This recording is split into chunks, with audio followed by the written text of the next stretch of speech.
turn that hair right over and crisscross it right to the bobby pin next to it. We'll add a couple of extra bobby pins to make sure that that stays in. Now, you know, when we're working on younger clients, we don't want those shapes to be too round. We want them to look youthful and fun. So keep that in mind. I don't worry too much about that as I'm pinning her hair, but in the final shapes afterwards, I want to make sure that we don't have anything that's too round or too mature for the client. Now, as we just go into the front side panels, remember we work down the center back, down the panel behind the ear. Now we'll work the panel in front of the ear, and we'll just draw that section back, groom this back. Now we want to make sure that we don't get the hair too flat on the top, so we'll just add a little bit of teasing at the base. 1, 2, 3, 4, 5, 6, 7, 8, 9, 10, 11, 12.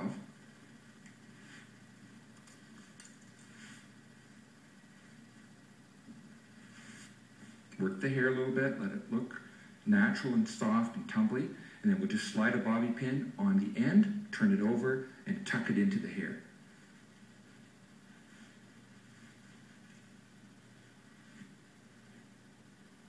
Work our section above that. Now, again, we're just teasing this front area just a little bit, just to get the hair to tumble a bit more. 1, 2, 3, 4, 5, 6, 7, 8, 9, 10, 11, 12. Just groom that out to the ends and see what kind of movement and pattern you can get to the hair there.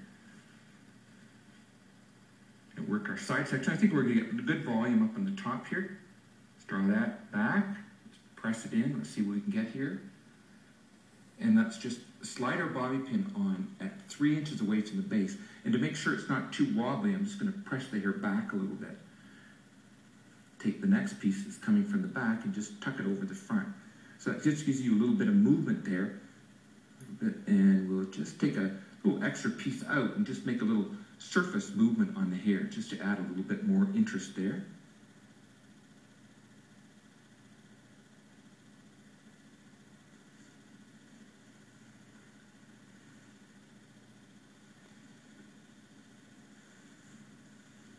Make sure your volume's consistent. Just going to push some of that hair out just so we get a little bit more fullness there behind your ear.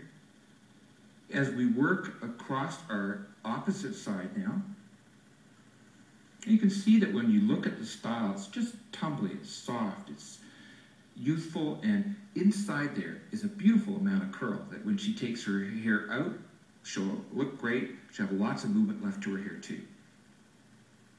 And we'll take our little sections on the side and we'll just give them 1, 2, 3, 4, 5, 6, 7, 8, 9, 10, 11, 12. Just a little bit of base. Draw the hair back. Let's just release it so we can see what kind of pattern and movement we can get in there. I think I'll just take this one and just lace it a little bit, give it a little extra control, and then relax that section back, slip a bobby pin in it. I want to make sure I've got a tendril like on the other side, so half of that lace I'll just drop down. The other half we'll just slide a bobby pin on, turn it over, and slide it in.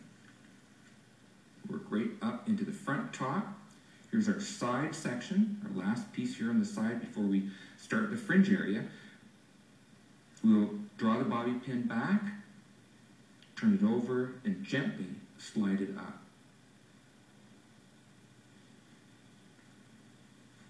And just groom that little end a little bit like that. And then we'll start working in our top front area. Now I want to bring some hair down onto her forehead. I don't want her to have really a heavy bang, because you know the curl will settle down quite a bit too. But let's take that little piece right here and always, the same as always, tease it. 1, 2, 3, 4, 5, 6, 7, 8, 11, 12. And let's let that hair groom back. And then we'll let a couple of those pieces just tumble forward to keep it soft. You can see the movement is so pressable that really whatever you want to do, you can manipulate the hair around. Everything's got to be secured so you can see that when I slide the bobby pin right on the tip of that hair, that's going to lock that into position. We'll work across our top again. We just 1, 2, 3, 4, 5, 6, 7, 8, 9, 10, 11, 12. Now we want to keep some volume and some softness here. So as we turn